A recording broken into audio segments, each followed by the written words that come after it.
Yaxşı durum zayıfdır. Allah rektor.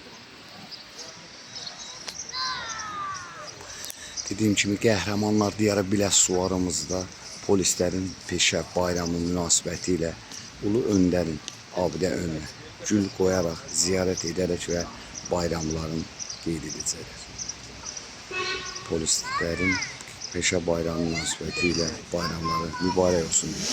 Vicdanla xalq xidmətində olan polislərə eşq olsun deyirik.